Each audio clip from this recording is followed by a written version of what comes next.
That evening I stayed at work longer than usual. My wife called and said she had gone to a friend's cottage for a couple of days. Laura, my mother-in-law, had invited me over for dinner, so I wouldn't sit hungry and lonely in the big apartment.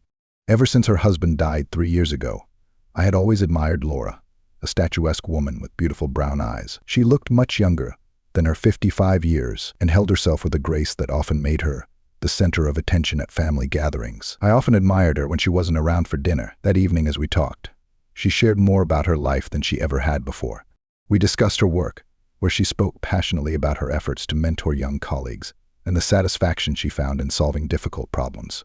She also talked about her grandchildren, how one of them excels at soccer and the other has just started piano lessons and loves to give small concerts for her.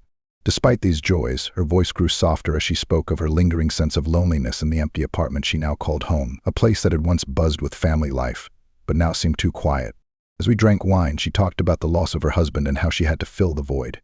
There was a strange tension in the air. Maybe it was the fact that my wife had become cold to me lately. I couldn't help but notice the vulnerability in Laura's voice, the subtle tremor when she spoke of her loneliness.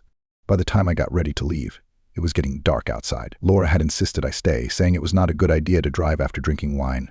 She made a bed for me in the guest room. During the night, I woke up thirsty and went to the kitchen for a drink of water. I ran into Laura in the dimly lit hallway. She too was awake, wearing a light robe that made her look even more ethereal in the moonlight streaming through the window. She seemed especially beautiful, her brown eyes reflecting a soft glow. We stood so close that I could feel the warmth of her body. She raised her eyes to me, and I saw something in them that took my breath away.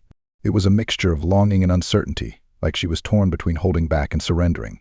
My heart raced, and a whirlwind of emotions swept over me, confusion, guilt, and an overwhelming attraction to her. In that fleeting moment, all the barriers we'd erected seemed to crumble, leaving behind only raw, unspoken feelings that neither of us could ignore.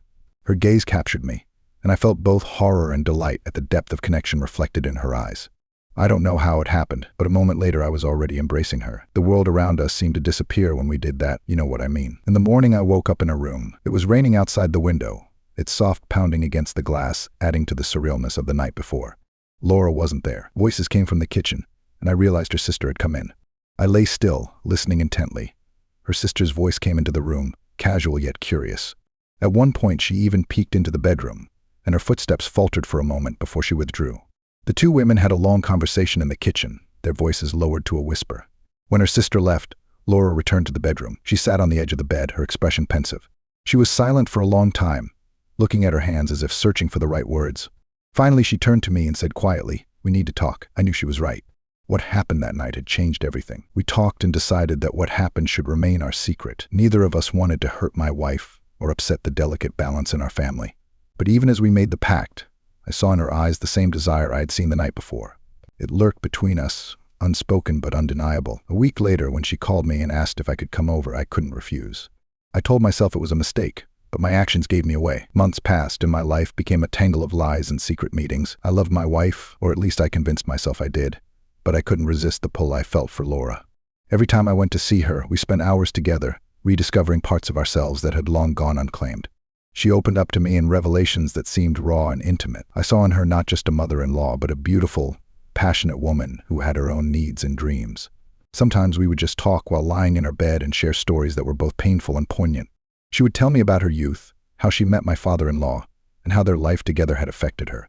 I listened, fascinated by the depth of her experiences, and thought about how strange life is. It brings people together in the most unexpected ways. One day my wife asked me why I was so often late at work. Her tone was casual, but her eyes told a different story. She suspected something. I made up a story about a new project, adding details to make it believable, but I could tell she wasn't entirely convinced.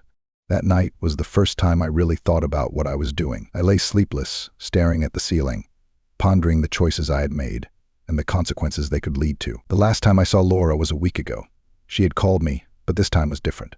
Her voice was steady, but there was a hint of finality in her words. When I arrived, she seemed distant, her usual warmth replaced by a quiet determination. She said she couldn't go on like this, that she didn't want to destroy her daughter's family. Her words burned me like a cold wind, but I knew she was right. Now every time we gather around the family table, my wife suspects nothing.